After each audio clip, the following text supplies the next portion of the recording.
اللہ تعالیٰ نے اس دنیا کے بارے میں جو صحیح تصور اس میں واضح کیا ہے، دین کی جو حقیقت اس سے معلوم ہوتی ہے، وہ اس کو سمجھ کر اس کی بصیرت حاصل کر کے لوگوں تک پہنچاتے تھے. جیسے کہ قرآن مجید کے بارے میں ہم پیچھے بیان کر چکے ہیں کہ اس نے یہ تقاضا کیا کہ رسالت مآب صلی اللہ علیہ وسلم کے بعد اب ایسے لوگ پیدا ہوتے رہنے چاہیے جو دین میں تفقہ اور بصیرت حاصل کریں. تو یہ اسی طرح کی کوئی شخصیت ہے. قرآن مجید میں ذوالقرنین کا مثال کے طور پر ذکر آتا ہے.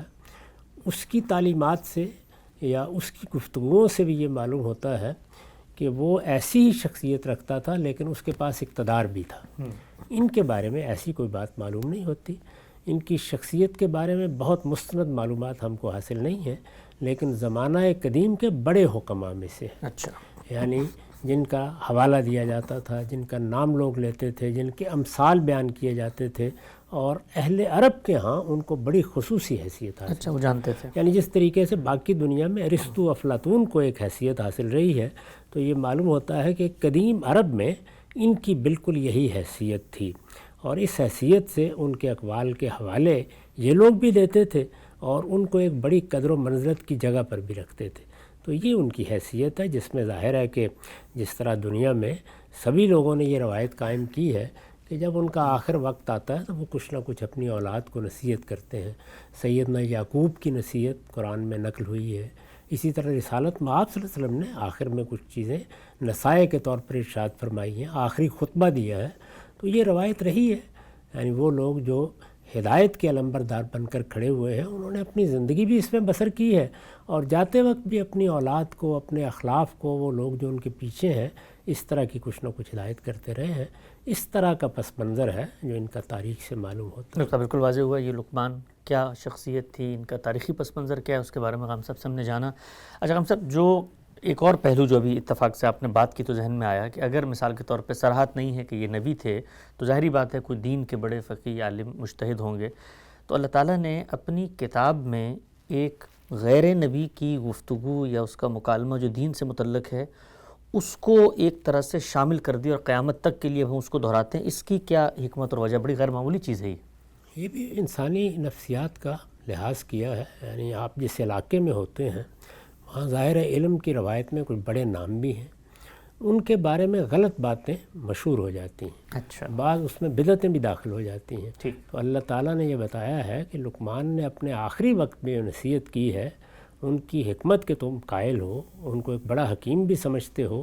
وہ تو وہی باتیں تھیں جو ہمارا پیغمبر تمہیں بتا رہا ہے. اچھا. تو اس وجہ سے یہ ہدایت کوئی نئی ہدایت نہیں ہے، یہ انبیاء کی ہدایت ہے، یہ صالحین کی ہدایت ہے. اس کے علمبردار ہمیشہ سے رہے ہیں.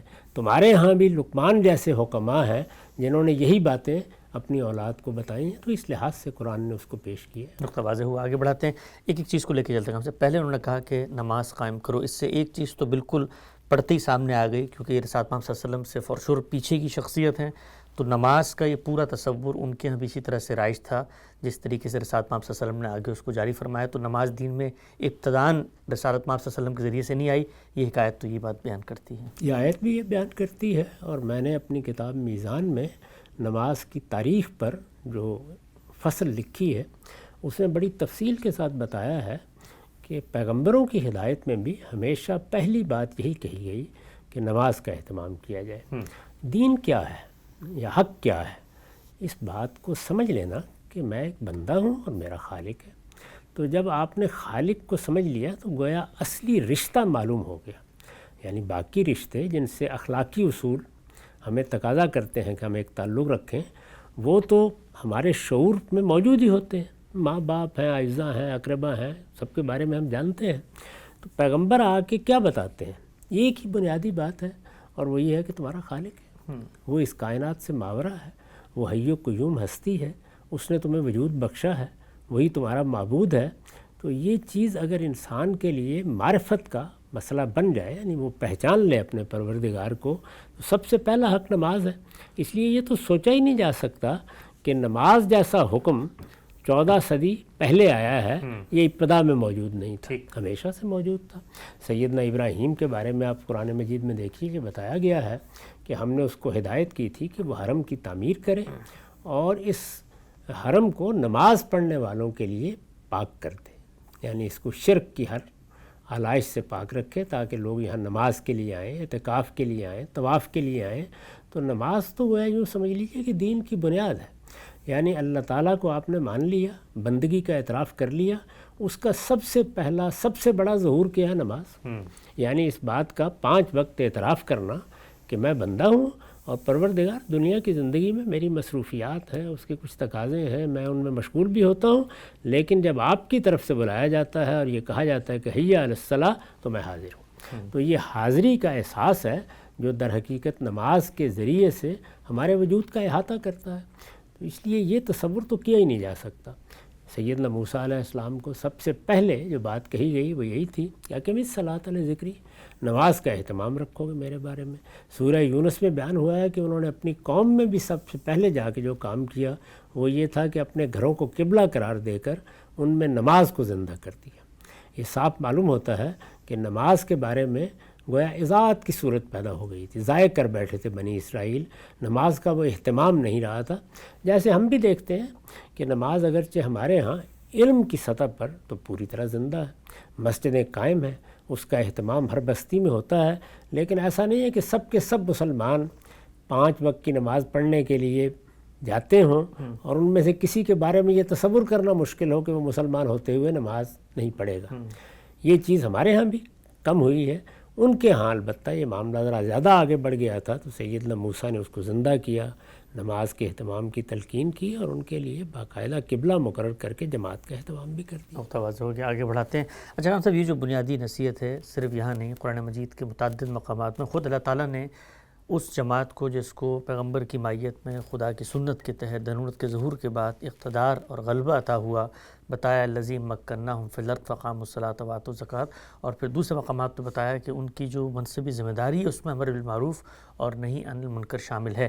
ایک جو سب سے پہلا اصولی سوال ہے وہ یہ کہ ہمارے دین میں اگر آپ ذاتی طور پہ خدا کو مان لیں، ایمانیات، عبادات سب کا اہتمام کریں، یہ کافی نہیں ہے، بلکہ دین کا ہم سے جو مطالبہ ہے وہ اس سے آگے کہے کہ صرف تم نے اپنے آپ تک ایمان کی اس روشنی کو محدود نہیں کرنا بلکہ اس کو آگے بھی پھیلانا، یعنی دین صرف ہمارے حد تک اس چیز کو قبول کرنے پر آمادہ نہیں ہے بلکہ ہماری ایک ذمہ داری عائد کرتا ہے جو اس سے زائد بھی ہے۔ کیا ہم بحیثیت فرد یا بحیثیت انسان تنہا نہیں ہیں، یعنی ہماری جب آنکھ کھلتی ہے تو ہم ایک ماں باپ کی آغوش میں ہوتے ہیں، ان سے ہمارا ایک تعلق پیدا ہوتا ہے، ہمیں اعزاء اقربا سے متعارف کرایا جاتا ہے، ہمارے والدین کے دوست احباب ہیں جن کو ہم اسی عزت اور احترام سے دیکھنا شروع کرتے ہیں، پھر معاشرے سے ہمارا رابطہ پیدا ہوتا ہے، ہم پڑھنے کے لیے جاتے ہیں، ہم کاروبار کرنے کے لیے جاتے ہیں، کوئی ہنر سیکھنے کے لیے جاتے ہیں، تو اس طرح سوسائٹی ہمارے لیے ایک متعارف حقیقت بنتی ہے۔ پھر اگر شعور ذرا بہتر ہو جائے تو ہم ریاست، سیاست اور معیشت کے مختلف ابواب سے بھی متعارف ہونا شروع ہو جاتے ہیں۔ تو یہ انسان ہے، اب اس انسان کو ہر چیز سے سابقہ پڑھنا ہے، تو دین کی ہدایت انسان کو ہر پہلو سے دیکھے گی، یعنی وہ فرد کی حیثیت سے کن چیزوں کا پابند ہونا چاہیے، وہ اپنے خاندان کے لحاظ سے کن چیزوں کا پابند ہو، اور اسی طریقے سے سوسائٹی کے لحاظ سے اس کی کیا ذمہ داریاں ہیں۔ تو قرآن مجید نے جو دین ہمیں دیا ہے وہ انسان کی تمام حیثیتوں میں اس کو مخاطب کرتا ہے، تو یہاں بھی یہی چیز ہے۔ چنانچہ 3 چیزیں بڑی بنیادی حیثیت اختیار کر لیتی ہیں۔ ایک چیز تو وہی ایمان ہے، یعنی میں نے اپنے آپ کو اس مقام پر کھڑا کیا جہاں میں نے حقائق کا اعتراف کر لیا، میرے ہاں کوئی انحراف نہیں رہا، گریز نہیں رہا، میرا علم درست ہو گیا، میں نے اپنے آپ کو پہچان لیا، میں بندہ ہوں، میرا ایک خالق ہے، وہ اس کائنات سے ماورا ہستی ہے، وہی میرا تنہا معبود ہے، مجھے اپنے سارے تعلقات میں اسی کو محور و مرکز بنانا ہے، یہ حقیقت مجھ پر واضح ہو گئی۔ اب اس میں ایمان کی کچھ تفصیلات ہیں وہ بھی مجھے معلوم ہو گئی کہ مجھے اس پروردگار کے فرشتوں کو ماننا ہے، مجھے اس کی کتابوں کو ماننا ہے، اس کے پیغمبروں کو ماننا ہے، مجھے بتایا گیا ہے کہ ایک دن مجھے اس کی بارگاہ میں پیش ہونا ہے، لہذا اس پر ہی مجھے ایمان رکھنا ہے۔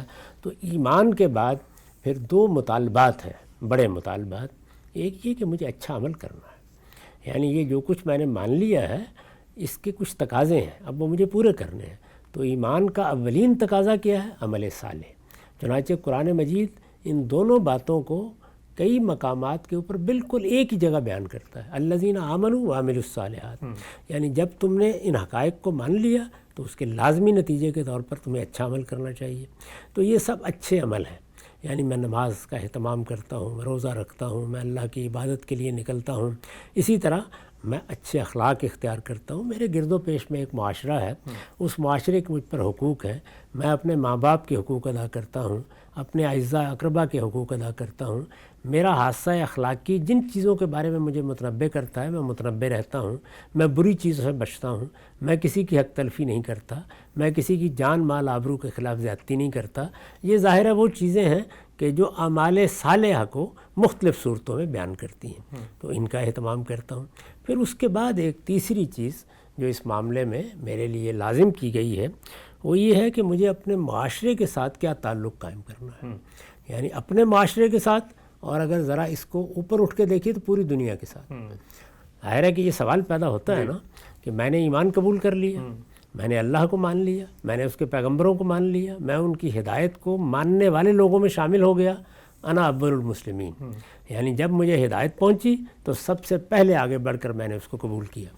یہ سعادت تو مجھ کو حاصل ہو گئی، اور میں نے اچھا عمل بھی اختیار کر لیا۔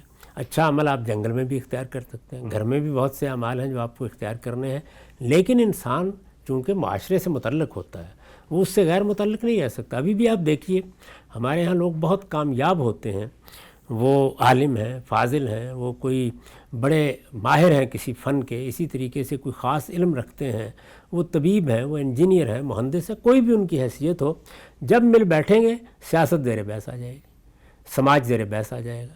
تو اس کا مطلب یہ ہے کہ انسان اپنے آپ کو اس سے الگ نہیں کر سکتا۔ جب وہ الگ نہیں کر سکتا تو پھر میرا اس سماج کے ساتھ یا معاشرت کے ساتھ یا جس جگہ میں رہتا ہوں وہاں کے لوگوں کے ساتھ یا اس دنیا کے ساتھ، ظاہر ہے دنیا میں تو پھر مختلف مذاہب کے لوگ ہیں، مختلف نقطہ نظر کے لوگ ہیں، مختلف قومیتوں کے لوگ ہیں، مختلف نسلوں کے لوگ ہیں، رنگوں کے لوگ ہیں، میرا ان سے ریلیشن کیا بنتا ہے؟ تو وہ ریلیشن ہمارے ہاں دو تعبیرات میں بیان کیا گیا ہے قرآن مجید میں۔ ایک یہ کہ وَتَوَاصَوْا بِالْحَقِّ وَتَوَاصَوْا بِالصَّبْرِ، یعنی جب انہوں نے ایمان قبول کر لیا اور انہوں نے نیکی کو اختیار کر لیا، اچھے عمل کے خوگر ہو گئے، اب وہ اعلیٰ اخلاقی کو اپنا نصب العین قرار دے کر زندگی بسر کر رہے ہیں، تو وہ اپنی سوسائٹی سے، اپنے معاشرے سے غیر متعلق نہیں ہو سکتے۔ ان کو چاہیے کہ وہ دوسروں کو بھی جس حق کو انہوں نے پایا اس کی نصیحت کرتے رہیں، اور اس میں جو افعال استعمال ہوئے ہیں وہ اس کا دائرہ بھی متعین کر دیتے ہیں۔ یعنی ایسا نہیں ہے کہ کسی آدمی سے یہ تقاضا کیا گیا ہے کہ وہ ایران توران کا سفر کرے، ساری دنیا تک کوئی پیغام لے کے نکلے، نہیں، اس کا ماحول ہے، عام آدمی کی حیثیت سے اس کے ماحول میں اس کے اعزاء ہیں، اقربا ہیں، بیوی بچے ہیں، اس کے والدین ہیں، اس کے احباب دوست ہیں، جہاں وہ کام کرتا ہے وہاں اس کا ایک حلقہ بن جاتا ہے۔ اسی طریقے سے وہ سفر کرتا ہے، کہیں جاتا ہے تو اس کے دوستوں کا، اس کے احباب کا، اور اسی طرح جس طرح کے قدرت کا نظام ہے اس کے اعزاء اقربا کا ایک حلقہ ہے، اس میں جب وہ بیٹھتا ہے یا ان سے جب وہ معاملہ کرتا ہے تو وہ یہ دیکھتا رہے ایک اچھے انسان کی حیثیت سے کہ یہ لوگ معروف کے معاملے میں، نہیں، بھلائی کی باتیں، معروف کس کو کہتے ہیں؟ بھلائی کی وہ باتیں جو دنیا بھر میں مانی جاتی ہیں۔ یعنی ظاہر ہے کہ یہ بات کہ آدمی کو سچ بولنا چاہیے، دیانت اختیار کرنی چاہیے، آدمی کو دوسروں کی بھلائی دیکھنی چاہیے، یہ کوئی ایسی چیز نہیں جس کے لیے پیغمبر کی ضرورت ہو، یہ تو انسان کے صفحہ قلب پر لکھی ہوئی چیزیں ہیں۔ ان کے بارے میں وہ محتاط رہے کہ کیا لوگ ان کی پیروی کر رہے ہیں، اور اگر کہیں دیکھے کہ پیروی نہیں کر رہے تو ان کو سلیقے کے ساتھ اس کی نصیحت کرتا رہے۔ اور اسی طریقے سے اگر دیکھے کہ کوئی برائی کی چیز ہے، یعنی ایسی چیزیں ہیں جن کے بارے میں ہر شخص جانتا ہے، جس کے لیے کوئی تحقیق کرنے کی ضرورت نہیں ہے، جھوٹ بہرحال ایک برائی ہے، کسی کا مال لوٹنا بہرحال ایک برائی ہے، حق تلفی کرنا بہرحال ایک برائی ہے، کسی کے آبرو پر حملہ کرنا ہر حال میں ایک برائی ہے، تو وہ ان برائیوں کے بارے میں، جس کو منکر کہتے ہیں عربی زبان میں، لوگوں کو متنبع کرتا رہے۔ بس یہی ذمہ داری ہے، یعنی یہ بتا دیا گیا ہے کہ اس سے آگے کسی کی کوئی ذمہ داری نہیں ہے، اور یہ چیز اس کو تلقین اور نصیحت کے اسلوب میں کہنی ہے۔ اسی کو قرآن مجید تذکیر سے تعبیر کرتا ہے، لوگوں کو یاد دہانی کرائی جائے، اسی کو انذار کہتا ہے، خبردار کیا جائے، یہ مختلف تعبیریں ہیں۔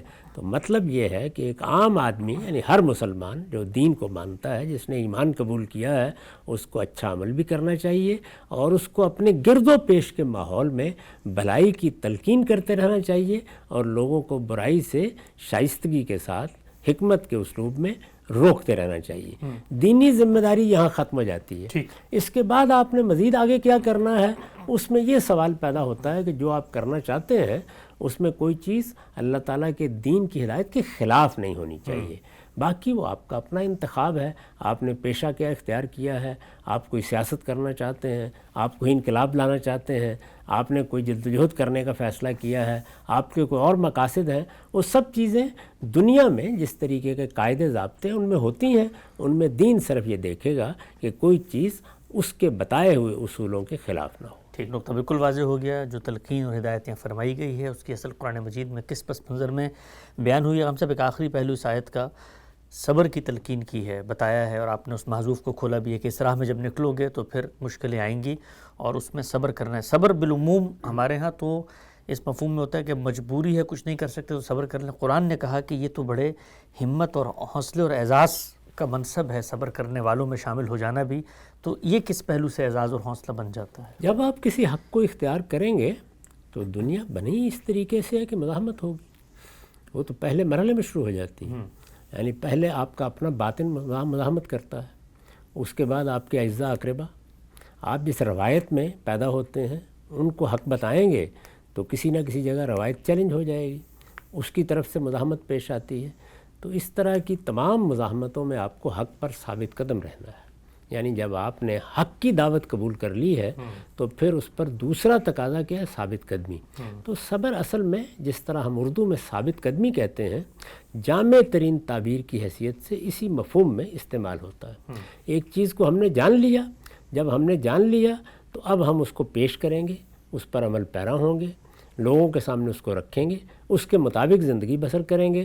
اس کو ہو سکتا ہے والدین قبول نہ کریں، ہو سکتا ہے ہمارے اعزاء اقربا اس میں مزاحم ہو جائیں، ہو سکتا ہے کہ گرد و پیش کا معاشرہ اس کے بارے میں معاندت اختیار کر لے، ہو سکتا ہے کہ روایت کے لوگ اس کے سامنے آ جائیں. کیونکہ عام طور پر جو دنیا ہے جس اصول پر ہے اس میں زیادہ تر لوگ روایت پرست ہوتے ہیں. ایک بڑی تعداد آزادانہ لوگوں کی ہوتی ہے جن کو آپ لبرلز کہتے ہیں. تو یہ سب لوگ بھی کسی نہ کسی درجے میں مزاحمت کر رہے ہوتے ہیں. اس مزاحمت میں آدمی کو کیا رویہ اختیار کرنا ہے؟ یعنی وہ حق کو چھوڑ دے، وہ حدود سے تجاوز کر کے دوسروں پر پل پڑے، وہ ان کی زندگی ایجیٹ کر دے؟ نہیں، ثابت قدمی کے ساتھ اپنی جگہ پر قائم رہیے. وہاں بھی دیکھیے ایک ہے وَتَوَاصَوْا بِالْحَقِّ وَتَوَاصَوْا بِالصَّبْرِ. وہ ایک دوسرے کو حق کی نصیحت کرتے ہیں اور حق پر ثابت قدمی کی نصیحت کرتے ہیں. تو یہ نصیحت تو ناگزیر ہے. یعنی جہاں پہ حق ہوگا وہاں مزاحمت ہوگی، اور جہاں مزاحمت ہوگی وہاں آپ کو کوئی رویہ اختیار کرنا ہے. قرآن کا بتایا ہوا رویہ کیا ہے؟ صبر. یعنی یہ صبر ہے جس کے ساتھ یہ بشارت دی گئی ہے کہ ان اللہ مع الصابرین. تم ثابت قدم رہو گے، اپنی جگہ پر قائم رہو گے، اللہ کے فیصلوں کا انتظار کرو گے، اپنی طرف سے کسی جلد بازی میں نہیں پڑو گے، جو کچھ تم کہہ رہے ہو اس سے پیچھے نہیں ہٹو گے، آگے بڑھ کر حدود سے تجاوز نہیں کرو گے، اس جگہ پر کھڑے ہو کر کام کرو گے جو تمہارے پروردگار نے بتایا ہے.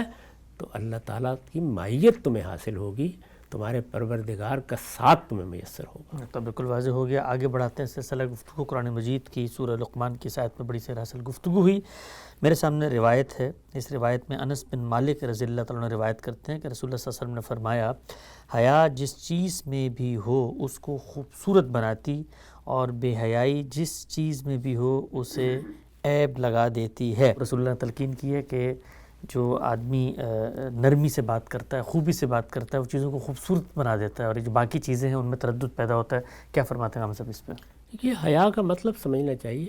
یعنی انسان کے اندر برائی کے مقابل میں ایک خاص جھجک اللہ تعالیٰ نے رکھی ہے.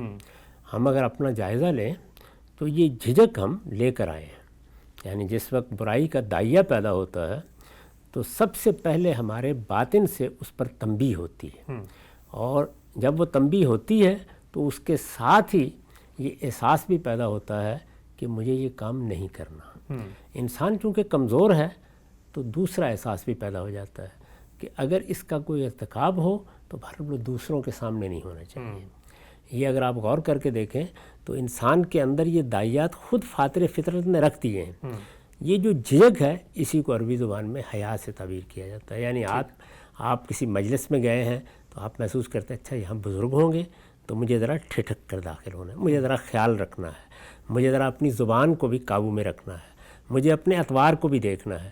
بارہا دیکھا ہوگا کہ انسان جس وقت کسی مجلس میں بیٹھتا ہے، دوسروں سے بات کرتا ہے، ماں سے بات کر رہے ہیں آپ، بیوی سے بات کر رہے ہیں، اعزا اقربا سے کر رہے ہیں، آپ اپنے دوستوں میں بیٹھے ہوئے ہیں، تو اس میں ظاہر ہے کہ وہاں بڑے ہوں گے، وہاں چھوٹے ہوں گے، وہاں وہ لوگ ہوں گے جن سے آپ بے تکلف ہیں، وہ بھی ہوں گے جن سے آپ کی بے تکلفی نہیں ہے۔ ان سب چیزوں میں آدمی اس کا لحاظ رکھتا ہے کہ مجھے بات کرتے ہوئے یا کوئی کام کرتے ہوئے کن چیزوں کا خیال رکھنا چاہیے۔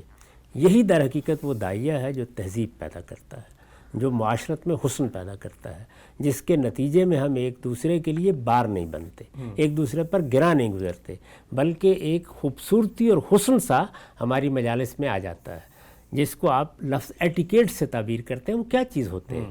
یعنی ہر معاشرت اصل میں کچھ آداب قائم کر دیتی ہے، وہ آداب انسانی تجربے پر مبنی ہوتے ہیں، وہ سوسائٹی کا عرف بن جاتے ہیں۔ ان میں کچھ چیزیں غلط بھی ہوتی ہیں، ان کی بتدریج اصلاح بھی ہوتی رہنی چاہیے، لیکن بحیثیت مجموعی اگر آپ غور کر کے دیکھیں تو یہی در حقیقت وہ جھجک ہے جو آدمی میں خودداری پیدا کرتی ہے، عزت نفس کا احساس پیدا کرتی ہے، دوسروں کے مقابل میں اس کو ایک قاعدے میں رکھتی ہے، دوسروں کے لیے اذیت نہیں بننے دیتی۔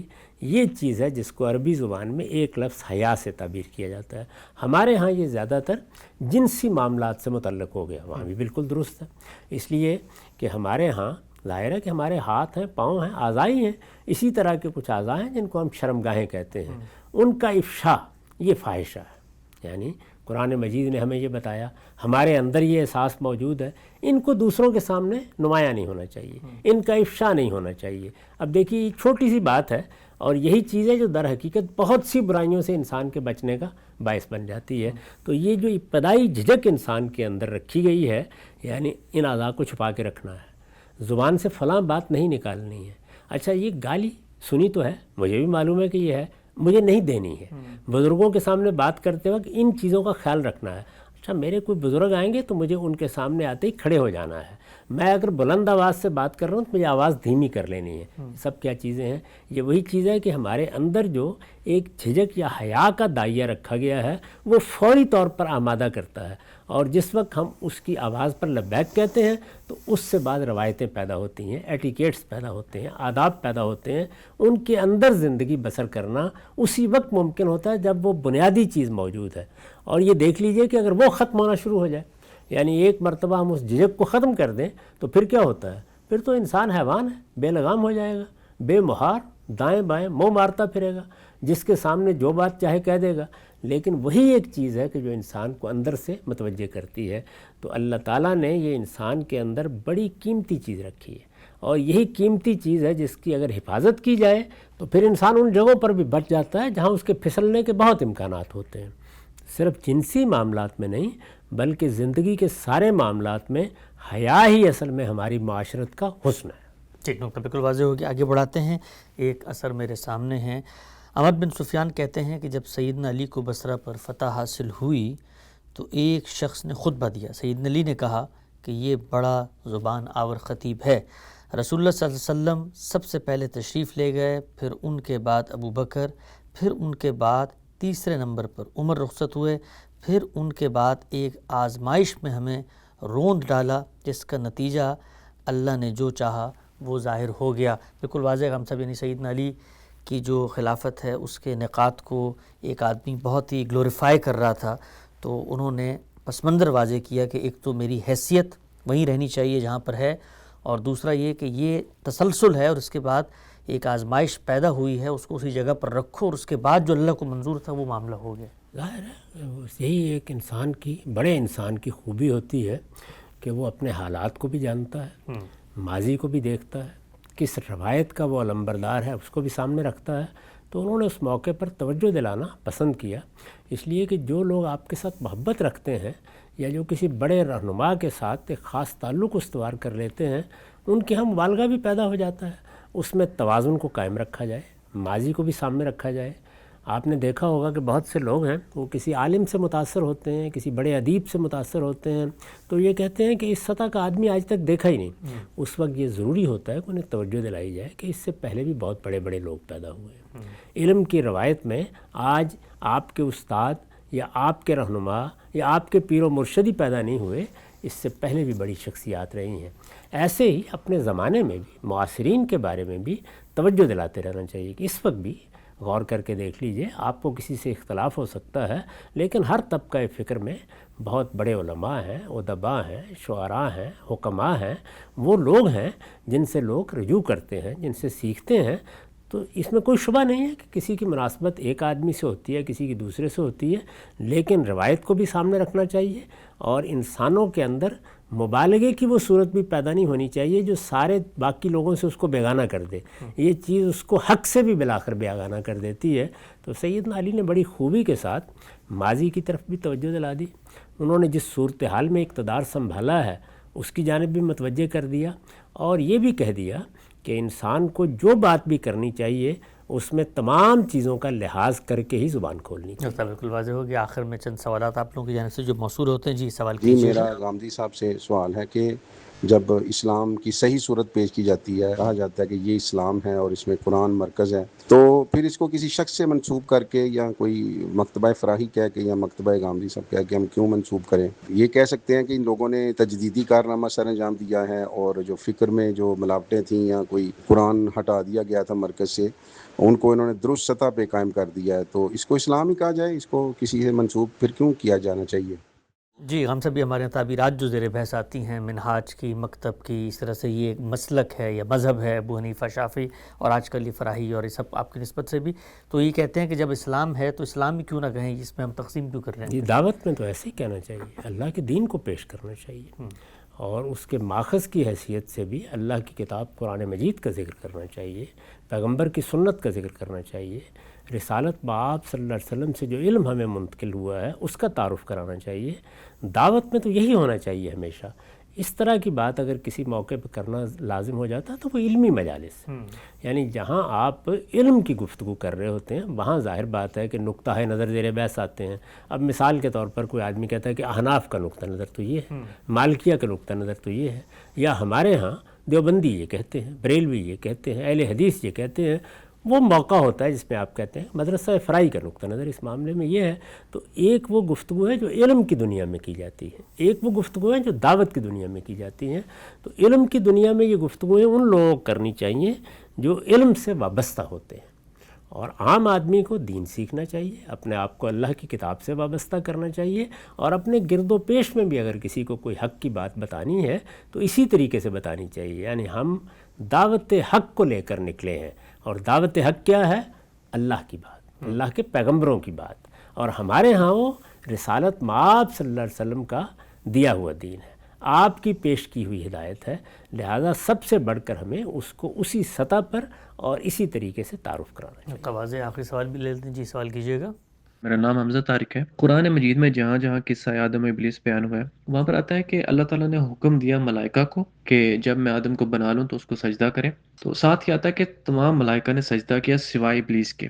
کہ پہلے بات ہوتی ہے کہ ملائکہ کو حکم دیا گیا، لیکن استثناء کے طور پر ابلیس کا ذکر کیا جاتا ہے۔ قرآن سے ہمیں معلوم ہوتا ہے کہ ابلیس جن تھا۔ تو ایک اور جگہ بھی آتا ہے کہ مشرکین نے ملائکہ کو خدا کی بیٹیاں بنا رکھا تھا، لیکن آگے جا کے آتا ہے کہ انہوں نے خدا اور جنوں کے درمیان نسبت قائم کر رکھی تھی۔ تو کیا یہ الفاظ جب اکٹھے آتے ہیں تو بطور مترادف یوز ہوتے ہیں؟ کیونکہ استثناء جب بیان کیا جاتا ہے تو اسی جنس میں سے کیا جانا چاہیے جس کا ذکر کیا جا رہا ہوتا ہے۔ جی ہم سب عربی زبان میں یہ اسلوب ہے کہ اس میں جب آپ کوئی بات کہتے ہیں تو نیچے کے طبقات کا ذکر نہیں کرتے، اچھا، اس کو علی سبیل تغلیب کا اسلوب کہا جاتا ہے۔ تو فرشتوں کو جب یہ کہا گیا تو گویا اس وقت ان کے تحت جتنے بھی لوگ تھے، خواہ وہ جنات تھے یا کسی اور مخلوق سے تعلق رکھتے تھے، ان سب کے لیے حکم صادر ہو گیا۔ تو آگے استثناء نے یہ بیان کر دیا کہ اس حکم کا تعلق صرف فرشتوں سے نہیں ہے، بلکہ فرشتے اس حیثیت سے مخاطب تھے کہ اس وقت سب کے رہنما اور سب کے سردار وہی تھے۔ تو اس پہلو سے یہ بات بیان تو بالکل واضح ہو گیا۔ ہمارے پروگرام کا وقت یہاں ختم ہوتا ہے، انشاءاللہ دوبارہ حاضر خدمت ہوں گے، اب تک آپ کا بہت شکریہ۔